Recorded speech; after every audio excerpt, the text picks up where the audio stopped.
This is the return of the Critique of Ideologies by Cristina Lafont in Constellations magazine or journal. And as always, my first time reading it. Everyone here is also welcome to hang around. Tell me what you think as we're going. My first time reading it too. If you're here at the end, we review it, and that'll get saved, and I'll put it up on a website soon. So you let me know, and it's not that long. This is about 5 pages, so we'll see what this person has to say in 4.5 pages, basically. Here we go. It is at a Northwestern university. That's a good school. So, trying to offer some brief reflections on the legacy of critical theory over the past 100 years is a daunting task. Does Kissinger count as a philosophical old guard? No, because he was, even though he was a Kant scholar, PhD, I think, he did not work as a philosopher, as far as I know. And, obligatory fuck Kissinger, for killing all those people that did not deserve to die at his hand or any other way that happened. But yeah, but I mean I don't think maybe a philosophical old war criminal. You know what? He's just on the stack of a lot of shitty, a lot of philosophers are shitty people. He can just go on the pile of them. Like, if you were looking for philosophers who are above the board good people, you're going to be spending a long time. I once had this discussion over in Aris's chat, and basically the only person Aris could come up with was John Stuart Mill, that we think is under current standards of being good people. John Stuart Mill was basically the only person who passed. I think everyone else, at least from maybe the 20th century, doesn't count. I'm sure there's plenty of nice people in the 20th century. Nicholas Vescher seemed like a nice guy. No one complained about him. But from before that, it's nah. Yeah, I watched the whole thing on Kissinger a few days ago. Anyone who wants to know about Kissinger, go watch Shane's stream. Shane was obviously getting over a cold or still in the throes of it, so he wasn't as hyped as he might have been, but it did give a sort of a somber feel to a somber topic. So, anyone who does not know Shane, let's give Shane a shout out. Shane McInnes. Yeah. Mill is a good candidate for sure. Yeah, you told me that, Iris. So that's on you for knowing that. Everyone else, it's all right, if there's just one more shitty philosopher, it's yeah. Stream went belly up for you. I'm sorry. Stream, as far as I can tell from this side, is solid as solid as it ever is. I only get 30 frames a second, but what am I gonna do? Or less than 30 frames a second, but I'm okay. So, but yeah, when we're doing here we go. We can complain about Kissinger all day if we really want to. But okay, trying to offer some brief reflections on the legacy of critical theory over the past 100 years is a daunting task. In lieu of doing this, I shall focus on just one issue, the recent revival in critiques of ideology.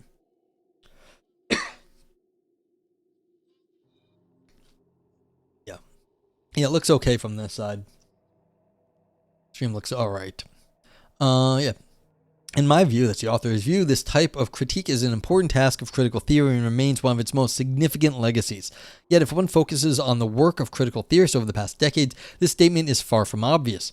In fact, the second generation of the Frankfurt School, most notably Habermas and his theory of communicative action, explicitly rejects ideology critique as obsolete in the context of contemporary societies. Even though in the 1960s and 1970s he had embraced the classical Marxist approach to ideology critique, he ultimately rejected it. It was the explicit attempt to rebut objections that had plagued this approach that brought about the so-called democratic turn of critical theory, characteristic of Habermas' work from the 80s onward, and in which the critique of ideologies no longer plays a role. In contrast to Habermas, I am sympathetic to the return of a critique of ideology.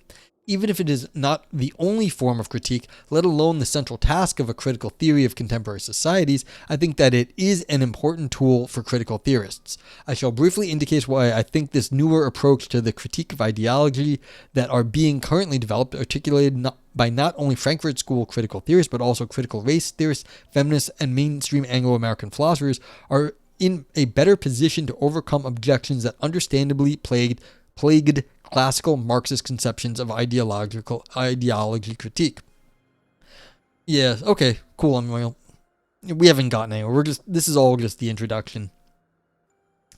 All right, so they're just saying, basically, Habermas doesn't like the critique of ideology and, or the critique of ideology, but other people do. That's all. So, moreover, in the author's view, they are perfectly compatible with the democratic turn of critical theory, so long as this turn is not given an exclusively proceduralist interpretation as Habermas does. I cannot give a full defense of this view here. Instead, I want, 1, to briefly indicate important ways in which the new approach to ideology critique differs from the classical Marxist approach and how they can avoid some of the key objections. Then 2, I turn to Habermas' distinctive objections to ideology critique and show that while they may call the feasibility of the classical Marxist approach into question, they leave room for a properly transformed approach to the critique of ideology in contemporary societies. Okay, so I will say this seems like, as far as like talking about these topics, this is one of the just most, I don't want to say lucid, but they've just really explained, they've done like a very analytic sort of explanation of where they think what they're doing here. So it's like they've just like, here's what these people said and here's how I'm viewing it. And like, that's it. It's very matter of fact. So hopefully this will, be good. I was going to say, satisfy the analytic people here in the chat. Classical versus new approaches to the critique of ideologies. According to the classical Marxist approach, the critique of ideologies is a central task in the scientific enterprise of articulating a critical theory of society.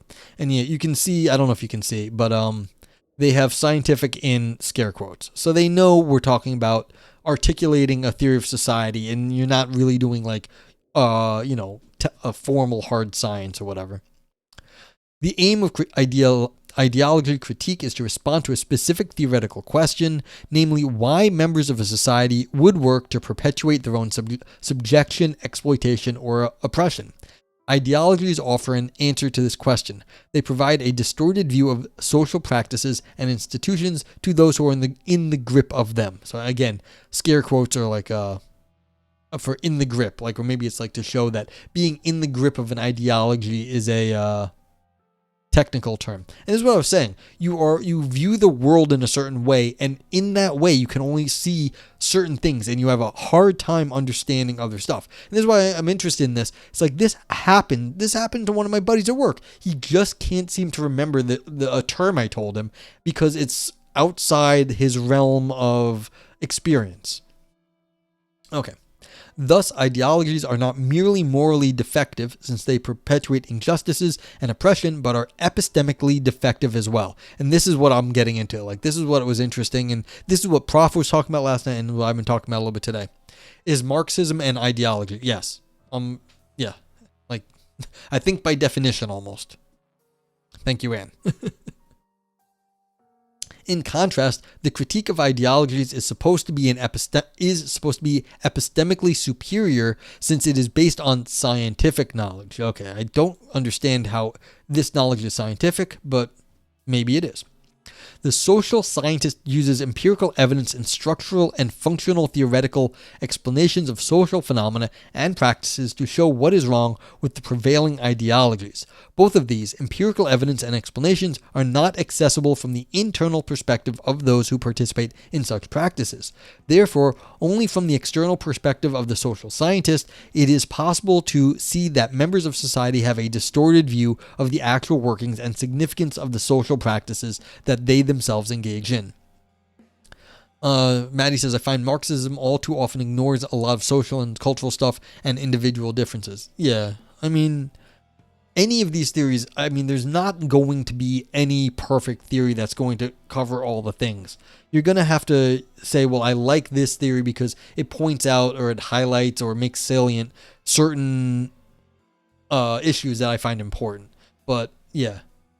And so this is just the nature of theory, is that it is an abstraction. It's going to have to get away from some things, some particulars. Now, you have to pick and choose your poison, and then we come up with better theories that like handle it better, but you always have to pick and choose your poison. You can't have a theory that talks about everything, because then you run into the problem, well, if you're just describing everything exactly as it is, you're just copying the world. You're not like explaining it. But yeah. I get he's writing from like 150 years ago. Oh, well, yeah, that too. I mean, any old theory is going to have, issues. Anne says yes, and even Marxist Bice pointed that out. Yeah, so. Yeah. Yeah, again, the smart ones, they know this. They know what they're doing. They will tell you that this is the assumptions, these are the abstractions I'm making, and they will realize that there's more to it than that. But, the reason they're doing it is strategic. They're trying to highlight certain things, and this is how their definitions are being used or being created in order to, highlight certain issues. Okay, many of these assumptions have been challenged. The challenges come not only from scholars who reject the very idea of ideology critique, but also from scholars who are generally sympathetic to the critique of ideology, but who nevertheless have a much broader and more practical-oriented understanding of it. Yeah, so this is the thing. If you're going to be more practical, then you don't really care about the theory. It's like you need to get down on the ground and not be worrying about, some high level, how are people viewing their lives? Like, who cares? Just fix the problem. Anyway, author says, let me very briefly highlight a few of these challenges. For many scholars working in traditions such as Black liberation, feminism, critical race theory, decolonial theory, and so on, the primary aim of ideology critique is not theoretical but practical. The point is not to articulate a causal explanation but to contribute to emancipation. In line with this assumption, ideology critique is taken to be a practice that is equally accessible to all participants. It does not require a type of scientific knowledge that only the social scientist has access to from the perspective of a detached observer. Moreover, this alternative understanding also shows why it is unwarranted as well as outrageously paternalistic to assume that the oppressed are generally unaware of their oppression and must therefore be enlightened by social scientists. Again, with the scare quotes. This person likes their scare quotes. I don't blame though. That was a good use of it here. Instead, the dissonant experiences and emotions of the oppressed are themselves an essential source of knowledge that can be used to articulate alternative frameworks to undermine the power of prevalent ideologies. In fact, these alternative ways of understanding do not have to show up as explanatory social theories, as articulations of dissonant experiences, outlaw emotions, resistive practices, and so on. They may take the form of something akin to a first-personal narratives or testimonials. For these reasons, members of these traditions are often rightly dubious of the assumption that the social theorist of all people is the one with privileged access to the requisite knowledge that can help us identify and overcome the oppressive power of ideologies. This problematic assumption unduly ignores the existing practices and traditions of critique and resistance that the victims of oppression already engage in. It downplays their epistemic abilities and agency and naively overlooks the fact that the social sciences tend to perpetuate rather than contest prevalent ideologies. And this is fair. I mean, you're having the ivory tower person come and be like, oh, you oppress people, you don't really understand what you're dealing with. I, the ivory tower academic, do understand. It's like, yeah, I mean, we get that. Like the ivory tower, it's like, yeah, go back to your office. We're actually trying to do the work over here. Okay. Naturally, against the classical approach and in the spirit of Habermas' democratic turn of critical theory, it can be replied that when social theorists engage in ideology critique, they are using a critical competence that is, in principle, available to all participants. They are not breaking the symmetry of communication and do not have to assume any superior epistemic authority. After all, their critique may not be able to withstand public scrutiny, challenge, and contestation. Thus, social critics do not have to disqualify, through a self-immunized explanation, the epistemic abilities and transformational capacities of social participants. Nonetheless, they can make a distinctive contribution to already existing practices of critique, among other things, by drawing from another source of knowledge that can be essential for challenging prevailing ideologies: empirical, statistical knowledge, and functional or structural explanations of social practices and systems. So basically saying, look, you can do good work from the office, but you have to, stay in your lane, bro. You can go look at statistical and empirical knowledge, what you can get from studies, and you can look at functional or structural explanations of social practices and systems, but you're leaving the on the ground stuff to the on the ground people, and then you are coming in with extra information from these other things. Yeah. Maddie says, interesting. Simone de Beauvoir thought socialism was going to be the magic cure for issues that women face. Well, there ain't no magic bullet, unfortunately. Although in communist countries, a lot of times women did fare a lot better. There were a lot more, they had more rights, or at least on par rights with the men, and a lot of things like that. So in communist countries, you know, sometimes women's rights were better than they were in capitalist ones. Then she hung out with French socialists and realized they didn't give a fuck. Yeah. I mean, the theory, you know, theory versus practice. That's how it goes. Evan Neal says, yeah, because the conclusion was decided before the enterprise began, so of course the science will just reinforce what the propagandists will write. Yeah, so, sure. But again, is that always the case? Not necessarily, though.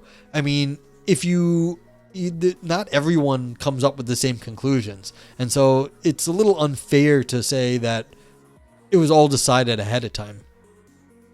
The Russian Revolution kicked off by the feminists? Yeah, okay. I didn't know it was the women that did it, or the feminists that did it, not necessarily women, but yeah. So, yeah. I mean, so, under different systems, yeah. They got kicked out of the political structure, yeah. So it's like, yeah, once one group, sometimes the boys, realize they can, like, maintain power, then they kick everyone else out. It's like, that's good old normal, people being people. Mostly the emerging Soviets coming to power, yeah. It's like, yeah, once people start to realize that they have to consolidate power, then, you know, other people have to get kicked out, and it's not usually very nice. Okay.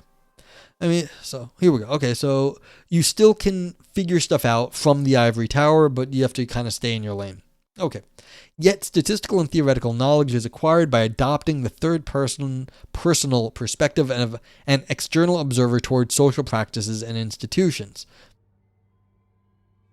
It started during a big parade protest held on International Women's Day. Oh, I did not know that was it. That's cool. Okay. This means that knowledge cannot be reduced to the knowledge acquired from the internal perspective of participants, nor is it immediately accessible to them. Being aware of your oppression is one thing, but knowing the relevant facts, for example, how many others are affected, which structural conditions contribute to the situation, etc., is quite another. Still, once this knowledge becomes publicly available, it can offer decisive support to those engaged in emancipatory struggles. Moreover, if one recognizes that scientific discourse can perpetuate ideologies by providing sophisticated articulations that exercise a tremendous influence over powerful institutions and the public, unmasking their ideological character becomes all the more important to counteract their nefarious effects on society. Yeah, this is one of those important points. When you think you are all alone in a problem, then you have to deal with it by yourself. Once you realize there are lots of other people dealing with the same problem, then you can organize, you can talk to people, you can see how, you know, they have mitigated their problems. But unless you are able to find other people to talk to that you have your problem, then like you kind of suffer in silence. But once you realize it's not just you, it's lots of people, then maybe it's not your fault, or maybe it's like a medical condition that like they have a drug for, or maybe it's like a political thing. You're being screwed over by some politician, and like the politician's stealing all the funds. And once you realize that you're like the stuff didn't get, it wasn't a mistake. It was lots of people didn't get it. Maybe you can all then go chop off that politician's head. So it's like you have to have people that aggregate data to actually understand where the problems are. And that's just a question of like, you know, understanding like how social organization comes. Congratulations, you're making political science questions, and the only reason I know that is because that paper I worked on with you. That's the only reason I thought of that. Literally, that's your fault.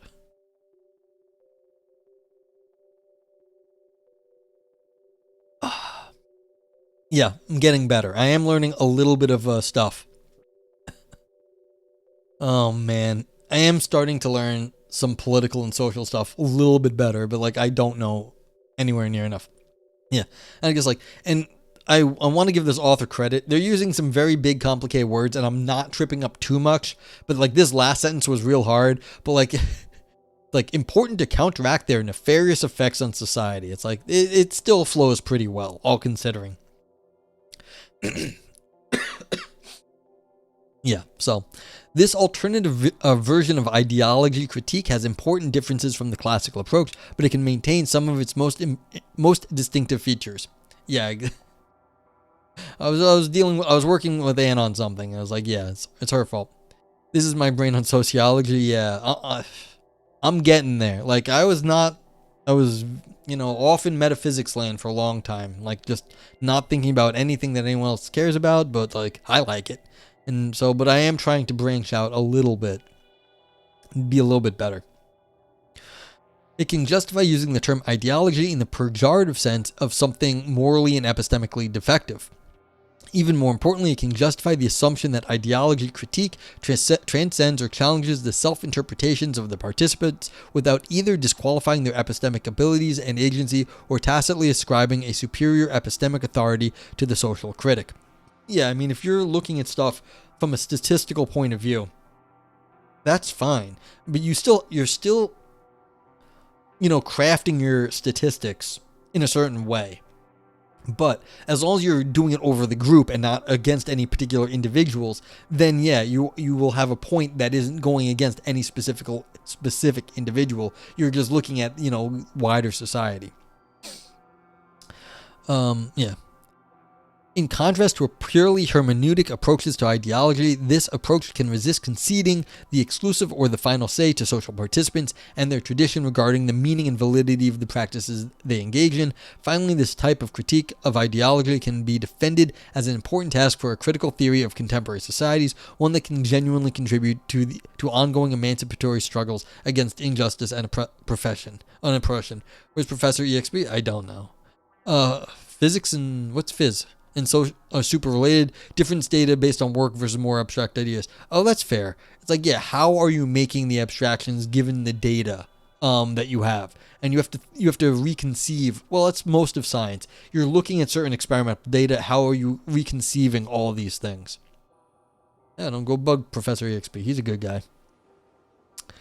However, this vindication of ideology critique only works on the assumption that ideologies have explanatory relevance for an account of contemporary social orders and their pathologies. If, as Habermas maintains, ideologies are obsolete in contemporary societies, that is, if they are explanatorily irrelevant, then the democratic turn within critical theory may vindicate the possibility and legitimacy of social criticism in general, but not of ideology critique in particular. Thus, let's examine Habermas' contention. Yeah, I knew you were joking. So if anyone doesn't know, Professor EXP is a sociologist here. He's good. I've seen him a bit. Are ideologies obsolete in contemporary societies? To make a long story very short, Habermas' claim that ideologies have become obsolete in contemporary societies is based on two interrelated claims. On the one hand, ideologies are no longer unified, totalizing, or all-encompassing. As a consequence of the rationalization of the life world, ideologies are fragmented, plural, and no longer shared amongst all members of society. Thus, they cannot serve the role of social integration in the way that traditional metaphysical and religious worldviews once did. Precisely because they are fragmented and plural, no ideology can be reliably immunized or shielded from criticism, and therefore all ideologies can be subject to ongoing challenge and contestation. Ideologies thereby lose the properties that had allowed them to take on their paradigmatically ideological functions. Modern subjects have acquired critical competencies that prevent them from being in the grip of a totalizing ideology in the traditional sense. I mean, this does make sense. You can think of like the internet. Like, you have just too many avenues that you can go investigate nowadays. Like, even back in the day, there are too many libraries, too many different ways you can get media in to just say, oh, you just believe all the same things that everyone else believes. Nowadays, it's like, yeah, I believe a lot of things other people believe, but that's also like, I can believe a lot of other stuff because I can go off and be in my own little like world in one area and then like, go do something else with different people entirely in some other there. And it says, I see ideologies omnipresent, only being different in form. You agree with Marx there. Yeah, so you are against Habermas. I think this author is also going to disagree with Habermas here. Yeah. But like, yeah, it's like, it was a lot easier to control or to say like, okay, everyone believed the same stuff back in the day when they only had limited access to information and books and things like that. Of course, people were more complicated than, just like a simple, like, oh, they believed what the Catholic Church said. No, of course, people are more complicated than that. But, it was maybe a nice fantasy that we could think that people could just be siloed. Nowadays, we're doing it to ourselves. We get ourselves into like, political groups, and we sort of like don't hear other views too. But it does look like nowadays, at least, Habermas has a point that we have too many opportunities, too many avenues to see different things. So yeah. All right. Author continues. On the other hand, system integration is now achieved through alternative media such as money and power that operate independently of communicative processes among participants. Thus, even if these statements perpetuate injustices and oppression, they do not do so via background ideology shared amongst participants. Social pathologies that are due to the colonization of the life world by such systems have nothing to do with the way ideologies operate. Okay, and so it's saying, even if this happens now, it's not in the way that like the old theory said. Okay, author says, the first claim, that's of one above by Habermas, is the most relevant in our context. The idea is that totalizing ideologies such as traditional religious or metaphysical worldviews can produce ideological effects over those in their grip because of the absence of alternative ideologies or ways of framing social reality. This immunizes ideologies from contestation and criticism. They are the only game in town, so to speak. In contrast, once ideologies become fragmented and plural, they are no longer shared by all members of society. Oh, Habermas is full Marxist, by the way. I love Habermas. Okay, but they don't have to agree on everything. Unreal says, do you think of still Marxist? He seems to have taken a pretty liberal turn, like he gets talked about along with Rawls. Okay, so we have a discussion on things I don't understand in chat, on like Marxists and how they view Habermas. Problem is the totalization of ideas. Pluralism is everything. Okay, these things I don't know. Okay, yeah, so they're no longer shared by all members of society.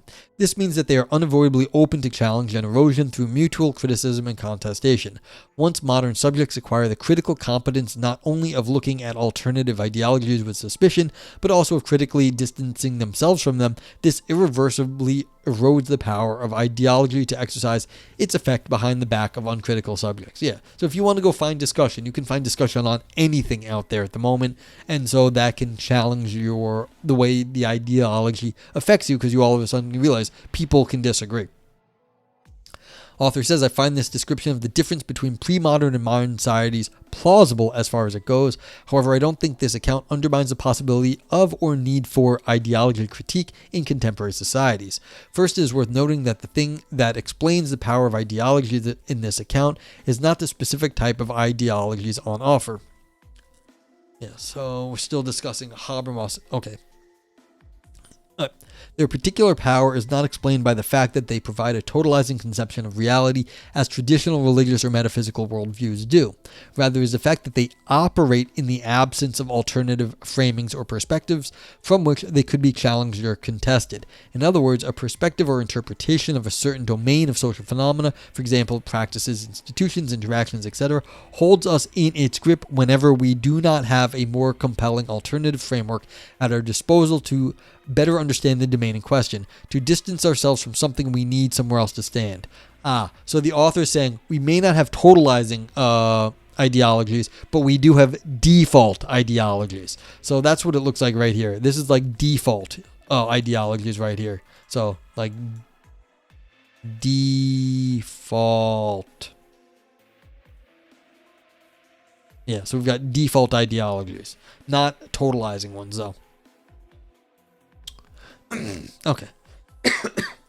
Second, it is also worth noting that the absence of an alternative interpretation frame for interpretive frame for understanding some set of phenomena, practices, or institutions does not mean that those who are in the grip of that frame won't have dissonant experiences, outlaw emotions, or any type of counter evidence, let alone, as a standard objection would have it, that they are irrational or dopes.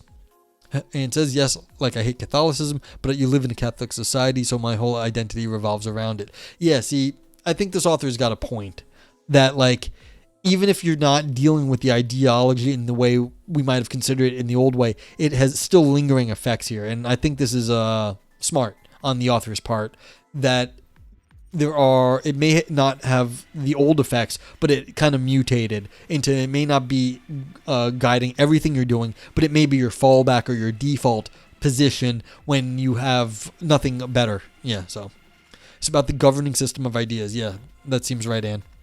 Frank says, do you sort of mean that your most prominent traits to other people are your agreement and disagreement with Catholic things? Oh, that's for Anne. Yeah, I mean, I'm not Catholic. I never was Catholic, so I can't say. I mean, so, like, for me in New York, if you are either a Met fan or a Yankee fan, if you are a guy that is willing to talk about sports. And even if you are, like, not into baseball, or like basketball, or you're a Knicks fan or you're a Nets fan. You're a Giants fan or you're a Jets fan if you're into football, all right? Like, I am a Giants Yankees fan. This is a certain kind of person here in New York, Giants and Yankees, all right? And that's my default perspective when talking to guys in New York, is I am Giants Yankees. This is my ideology, all right? Like, I'm not kidding. This is serious. Like, you will talk to people and you'll be like, oh, that guy, he's a Mets fan, okay? Like, that's like, it's like saying someone's like, oh, he's a Protestant and like we're all Catholic. Like, he's a Mets fan, all right? You're anarcho jet, yeah. So, like, I have my good buddy, like, we're both Yankees fans, but he's a Jet fan and I'm a Giants fan. So we're on like some sort of weird divide where, like, we both agree that Yankees, but then, like, when it comes to football, he's a Jet fan and I'm a Giants fan. Yeah, Michigan Spartans versus Wolverines. This is like, for the people who don't realize how crazy people from the U.S. are, this is like just sports teams, and like this is how you identify like yourselves about your sports teams.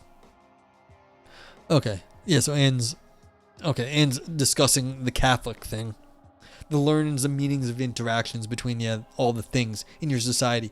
Yeah, and so this is. I think the author's got a point here. It's not governing all your interactions anymore, but it is sort of your default interaction. Yeah. It's in a Catholic society. But yeah, so if you're discussing sports, this is like the general shape of the different ideologies and how things break down. And, you know, you call people that you disagree with irrational and dopes for being fans of like that other team. This is what happens. Arsenal, you're going home in a London ambulance. Yeah, but I mean, you get the point. You don't have to be you don't have to be a sports fan to realize this is how sports fans are.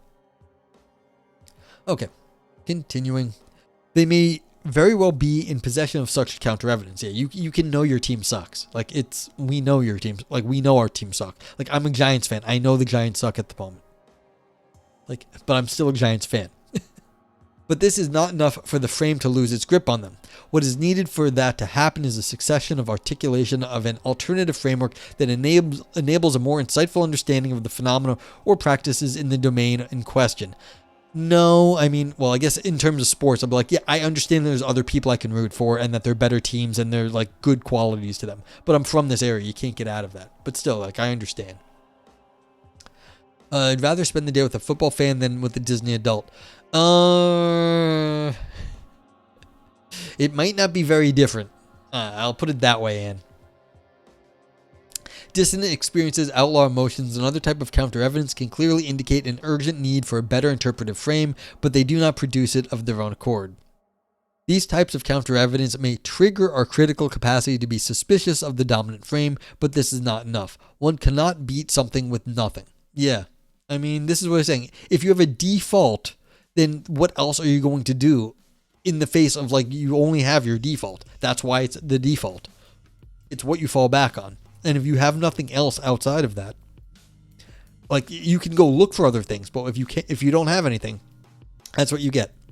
Articulating compelling alternative frames and practices takes creative work and is a task at which we may or may not succeed at any given time. An analogy to scientific revolutions is helpful here. Before the development of the Newtonian paradigm, physicists were in the grip of Aristotelian physics, not so much because they lacked dissonant experiences or or were unaware of inexplicable gaps, anomalies, etc. They had plenty of those. Rather, it was because in the absence of a superior alternative frame, they could only work with what they had. I don't know if this is actually were they still using Aristotelian physics all the way up until Newton? I don't think so, but the point stands. We were still using syllogisms all the way up until through the Middle Ages until like the 1800s. Like, we didn't have a better logic until then. Well, we did. We just didn't really. Well, we didn't really have it. But like, yeah, at least in logic, the syllogism, although a lot got added to it, it was still the syllogism that kind of reigned supreme. I'm trying to think. Did we really use Aristotelian physics all the way through? Maybe. Forget like what the causes were before Newton. Okay. A wholesale rejection of Aristotelian physics or abandoning the attempt to make sense of the physical work was simply not an option. These physicists were not in the grip of Aristotelian physics because they were irrational or dopes. They were in the grip of Aristotelian physics because and so long as they lacked a superior frame or paradigm for making better sense of the physical world. It took centuries of a successful alternative paradigm to be articulated, which finally allowed the inadequacies of the Aristotelian paradigm to be insightfully pinned down. What this suggests is that despite all their critical competence, modern subjects are likely to be in the grip of all those interpretive frames and perspectives regarding some phenomena, practices, or institutions for which they lack a better, more compelling alternative. This means that in contemporary societies, interpretive frames and perspectives exercise their power as they always did, namely by being the only available option. This is a straightforward sense in which the ideologies are not obsolete in contemporary societies, even if they no longer take the form of unified and all-encompassing metaphysical worldviews. Even if they are fragmented and only hold themselves out as applying to specific domains of social phenomena or practices, they can still exercise enormous power over us as long as we lack access to better alternative frames for these domains. I think this is a great point because you see people who are good most of the time, and then when they get under stress, they kind of break down. There's always I was having a bad day, that's why I was racist. It's like, no, you're just racist. But like, why are they not normally racist? Well, they know better during normal life not to be racist, because this happened in New York. There's a famous case where a lady was walking her dog, and she let it off the leash, and it like went to this guy, and like she called the cops or something on the black guy. Basically tried to death by cop him, and he was an asshole too. But like, that's a different problem. But she tried to death by cop him because whatever. And it's like, why are you trying to get a black guy dead because like he was petting your dog or something? Because he was angry with her because he was bird watching and she had her dog running around. But it's like, she was like, why are you racist? Well, people were trying to explain, well, she had a bad day. It's like, I've had bad days too. I don't go like, trying to kill black people. Like, that's bad. Don't do that. And so it's like, but you can see what's happening here. She fell into some old pattern that she probably knew better than to do. She probably doesn't want people dead, white, black, or whatever. So it's like, you can see the default still had power over her. She maybe knew better than to be racist, but like, she couldn't get rid of it. And maybe they were using Newtonian broadly enough to use Galileo. Can you get an example of ideology and alternative? That story is basically false. He literally did threaten her. Well, there's other stories like, yeah, because he was a shithead, and that came out later too. There are other stories of people who are like, where they say, oh, they're having a bad day, that's why they were racist. Like it's the old Karen story. Why did she treat some, poor service worker badly? Well, she was having a bad day. Well, fuck you. Like, lots of people have bad days. That doesn't mean they treat the person at the coffee shop like shit. I mean, that is a reasonably common thing where, people are they treat other people badly because they think they have the right to do so. I'll try and think of another one. The video starts after his initial actions. It makes her look very bad, but it's misleading. Okay. I knew it came out that he was a shithead in the situation too. Like, both of them came off very badly later. But like, the video made her look terrible. Very terrible. I mean, this is only okay in philosophy, but you can imagine that like what happened, the initial story is what happened. And I know it's not satisfying because it's not real. You could be like, well, you could just imagine what happened after that little bit without him being a jerk is what happened. And you can do that in philosophy. But I'll try and think of another real one. But yeah, when did people default into being crappy? There's also other things like, not default. Like people are gay and that's fine. And, a lot of times they have to hide the fact that they're gay.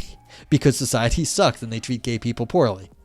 And you see then like sometimes they let their guard down and they do something gay and then they're like, everyone's like, oh, you're gay.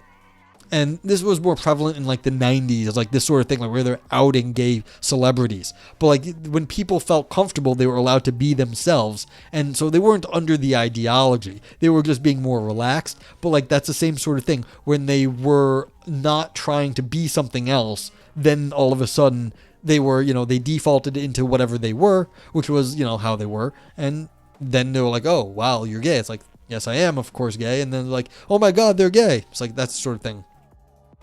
Tommy, thank you for the subscription. I'm sorry my alerts are being wonky at the moment. She can't be racist. She's always nice to the urban ladies she gets her lipstick from. Yes, exactly. So he allegedly said, I'm going to do something, but you won't like it. Then he lured her dog over with treats. Yeah. Well, that was the thing. He had gotten so annoyed. This was the story I heard was he had gotten so annoyed with people having their dog off the leash, which they were not supposed to have, that he had dog treats. So yeah, night's going well. Stream's going okay. So stream's going well. Thanks for stopping by and thank you for the subscription. It's 4 months. That's really good. Thank you. Really nice. I appreciate it. Yeah. Just finishing up this thing on critical theory. I like reading stuff I don't know about. So like I don't do anything social and I try to learn, So we're trying to think of something where someone might have an ideology that they fall back on. So yeah, what was it? It's just this is one of those when someone shows their true colors. Sometimes like people say that, or in vino veritas. When people get drunk and then they act differently or whatever it is, then you can see how they are. They fall back to their default state. And you can imagine people doing that, under different ideas too. Like, the racism was a good example though. So you definitely see people, what's it called? Sundown towns, where if you're black, don't go there after night. Like during the day, everyone's nice, but when the sun goes down, you better not be there if you're black because, then you'll get like run out of town or like something bad might happen. And so it's like when people feel like they aren't being looked at when it's nighttime, then they can act like, they default back to their racism. And so you can like the concept of a sundown town is I guess in the United States is like that's been around. So I guess maybe that would just be the general case of this sort of thing. When people are acting, they default to a certain way and it's an ideology. Racism is an ideology. So yeah. Yeah, they're horrible. Yeah. So like my buddy, a guy I work with, the same guy, is one of his stories. Like I say, he's half black, half Puerto Rican, and like he was driving through a town with his wife, and he was just like, "We have to get out of here. Like this is like weird." He said and he said nothing actually happened, but like they were like they went to like a fast food place, they got some gas, and they were just like, "We have to leave. Like this place, like they just got like scary vibes. It's like we have to get out of here." So it's like like they were like, "No, can't stay." Like they're not like that. They're not like afraid of things. They're willing to give people chance and all that, but it's like it happens. So okay, all right, so where are we? Yeah, so they can still exercise enormous power over us as long as we lack access to better alternative frames for these domains. Yeah, so people may default into being racist assholes when they feel like they're not being looked at. So like that's what's happening here. They have no better way to understand their own lives in the world to not be racist. All right, we are neither irrational nor dopes when we don't have the requisite hermeneutic imagination to articulate alternative frames that can disclose or shape the phenomena and practices in question in a more compelling way. Often it can also be the case that although alternative interpretive frameworks are already available among members of some social groups, the rest of the public lacks ready access to them either because these groups are marginalized and not represented in the majority culture, or because powerful defenders of the hegemonic interpretive frames are actively fighting against any challengers. Yeah, I mean, and why it stays in power is because, people are in power. They don't want it to change a lot of times. Be that as it may, if some ideologies, however fragmented or weak, help to perpetuate injustices, then an attempt to deconstruct them by articulating alternative understandings of the phenomena and practices in question is certainly worth a shot. Critical social theory can contribute to this important task. Moreover, there is no need to assume that ideology is the only explanatorily relevant mechanism at work. It is much more plausible to think that ideologies work in tandem with other mechanisms: habituation, lack of alternatives, collective action problems, need for coordination, ignorance of relevant facts, etc., and are by no means the sole causal explanation for perpetuating injustices. Yet, in contrast to other mechanisms, what is distinctive about ideologies, and thus the aim of ideology critique, is that raising critical awareness by providing articulations of alternative frames can undermine their power. Even if doing this fails to stop the perpetuation of injustices and oppression, it is something that is intrinsically valuable and emancipatory for the participants themselves. This is so even if other forces ultimately prevent the removal of the injustices in question. Yeah, so like I was saying, sundown towns. This actually makes sense. You could look at statistics about maybe daytime versus nighttime traffic stops in these areas, and maybe, black people don't get stopped any more than white people during the day, but at nighttime it's only black people that get stopped. Maybe you can see that in an area and like doing statistics and be like, well, this is a sundown town. If you're black and you go through here, you may get hassled. Something that like you might be able to do with statistics. And so this would be a way of describing the town in a way that would be like undermine it as like, oh, we're a good town. It's like, no, you're not. You guys are fucking racist. So it's like I think this is a good point, and so we can at least use the racism example here. All right. Ideology critique has an emancipatory, not merely explanatory motivation. We must improve our self-understandings simply because they are morally defective and perpetuate injustice and oppression. We must do this even if doing so proves to be insufficient all by itself for emancipatory political struggles to succeed. We certainly need to do more than change people's minds, yet the question at stake here is whether we can afford to do less, whether we can afford not to change people's hearts and minds and yet still somehow hope that our societies become less oppressive or unjust. If the answer is no, then ideology critique is a legacy worth preserving. Okie dokie. So that was that short paper. I'm happy I made it through it. Not too long. Who is this person? Yeah, so this is a named professor of philosophy at Northwestern. Director of the program in critical theory. Okay, so this was... Alright, let's review it. So, as always, you get to review. You get to use my fun emotes that are listed here. You have to copy their name exactly. Hopefully, if you have better TTV, it'll just do auto fill. If you like type in brain D, like with a tab, it'll do the whole thing for you. But anyway, did this paper give you a brain dance? Why not? You can vote on it any way you want. If you don't like it, you don't like it, Ivan. That's fine.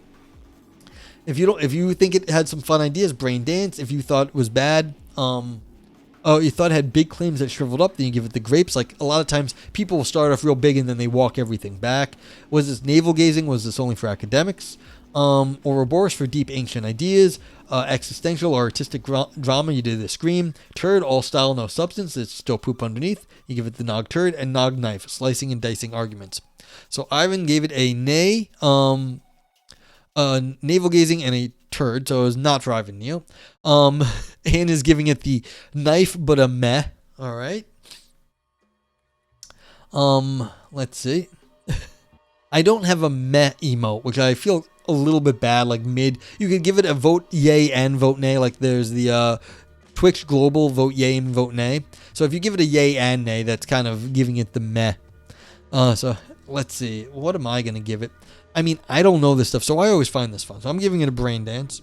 Yeah, nog meh, exactly. So yeah, see, the sociologists know better than me. They're like, yeah, fuck this. It's not very interesting. I like it. I'm giving this... Oh, what am I doing? Yeah, unfortunately, Cryonics, I don't use other people's emotes, so I think it's fun. So I'm giving it a brain dance because I think it's fun. Harris is giving it a yay nay. Yeah, I don't use other people's emotes because I don't have rights to them, and like I don't want to like capture them because I don't know. But what is interesting though is I do, if you put an emote down, I do capture the rest of the text there. Frank says, nothing seems wrong, but I don't really feel like I learned anything. Yeah, see, I learned stuff because I don't know any of this shit. You learn more from 2 or 3 hand comments in the paper. Well, that's why we have chat, and that's why we love in. You think the whole field is wrong. Well, that's fine too. I think the field of critical theory is wrong. All right. It's like, I'm angry with you, critical theorists. You suck. I'm gonna give it a brain tan to what I'm gonna say. I liked it. You guys all be like, nah, I'm gonna vote yay. I'll give it a yay. Do I have anything else to say about this? It's navel gazing to us, and it's all about basically, yes, we should still do critical theory. I like the one idea that people do default to how they feel about things. Like, what do you run back to?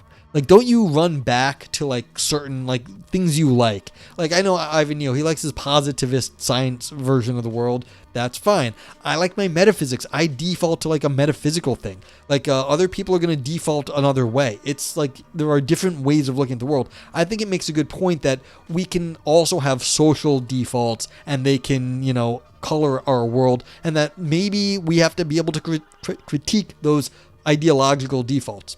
Ira says, it's okay. I think it forces critical theorists into an interesting dilemma. Either one, you really do the theory well and say things that aren't obvious. None of this causal name-droppy bullshit, but real analysis probably informed by empirical studies. Or two, get to organizing, doing more than circle jerking in academia and slacktivist groups. Yeah, well, I think that's what this person likes. That's what they were in the number one. It's like actually get to doing like some like statistics and like research on how this stuff is going on. And we have to get out there. I think they were basically saying, you have to do a lot more than, you have to actually do like actual like sort of social science research, not just, name dropping or be like, yeah, we're going to say stuff. It's fake academy anti-intellectual. I mean, it admits their work has emancipatory purpose, but it does not seem self-critical. Okay. I thought they were, at least in the beginning, saying other people were like, look, we are critical. We're trying to, do good work here. And like, you leave the people on the ground to on the ground. But like, if you're actually going to do social science, you do like the statistics. You do go out and find the empirical data to justify things. So, yeah. I mean, it of course, the proof is in the pudding. Actually, the devil's in the details. How do you actually go work this stuff out? But if no one's looking at this, like if no one goes and actually does any work, then things are not going to get any better. Like the idea that things are just somehow going to get better is, I think, ridiculous without people actually putting the time and effort in. So like people do have to put the time and effort in, otherwise, the powers that be will remain the powers that be. And, not all of the powers that be are good. So we need to be able to get rid of some of them and change them. Otherwise, things will just stay the same. Ira says, and there's good reason to do the theory. I think these big systemic issues are way more complex than any one person can understand. That's why social scientists need to be careful and study these things in detail. Yeah, exactly. Devil's in the details. Like it's not easy to change anything. Very hard. And that's why it's like people have to do this. Unreal says, I do have a real problem with the sort of self-abnegation of experts. If that's how you really feel, then why bother being an expert? But that's not all critical theory suffers from that. Yeah. So that's what this person was trying to justify the theoretical approach. A little bit of ivory tower is not so bad. And of course, I agree with that. A little bit of ivory tower is not so bad. You need people that are a little bit more abstracted away to go have a wider view. Is that going to solve all the problems? No. But is that going to give a different perspective? Yes. And that might not be so bad. Ivan says, doing what they are doing serves a political function, creating narratives. It's what political consultants do. I just don't think it belongs in the academy. Where does it belong? If it has any use, then it needs to exist somewhere. Yeah, but to understand that, you have to do the fucking work. Well, assuming they're doing the work, then why not have it done in academia? It's like, why not? Like, where else? Political consultants, what do you actually think political consultants get themselves up to? Like, they have to go do social science research also. So there'll be social scientists, and then there's specific political consultants. Create a think tank with the explicit chart of promoting a specific political objective. Well, that exists also. So it's like, why are you saying this is only political as opposed to something social scientists could do? Yeah, don't pretend this is academically neutral. Ivan, very little in the world is neutral. Very, very little. okay, maybe pure science can be neutral, but then if like that's the only thing that happens, like then that's a very, very limited understanding of academia and all the things that goes on. It's like, I'm not sure that's like all we want is like just physics in like the schools. So you're more offended by business schools being in the academy? Yes, like that's also a thing. Like business schools might be more offensive than like a little bit of politically stuff. Yeah, medicine's very political. Yeah, that's a good point. Like there's a lot of things that are extremely political. It's not just like social critical theory. A lot of stuff gets on the edge of like media studies. How is that not politically that's not going to be neutral? Like that's definitely going to have a bent. Like any sort of media. Yeah. I mean, Frank is saying too much clarity in default ideology. Terms like consciousness and free will could be categorized in this kind of criticism. Yeah, well, philosophy is definitely going to get you into political trouble. Like, if you don't think philosophy is going to get you into political trouble, you are wrong. It will get you almost nothing. Like, the stuff I do, like, I do metaphysics and, like, philosophy of logic and, like, a few other topics. That is mostly dodging politics, but not anymore. AI is a political thing, and, like, I touch on AI sometimes. It's like, all of a sudden, now I am politically not neutral. So now we're all jumping on Ivan. Let's not all jump on Ivan. But, yeah. So, yeah. So I'm going to leave the review up for another like minute or so. If anyone else wants to, you know, drop an emote in, please do. I appreciate it. And but that's about it for stream today because it's 2.5 hours and my voice is a little scratchy, but not too bad. So it's like, all right, but I don't want to push it that much. Medicine is not neutral in a sense. Human health is considered positive value in that field, but the political sphere is not so obvious what the fair shake should look like.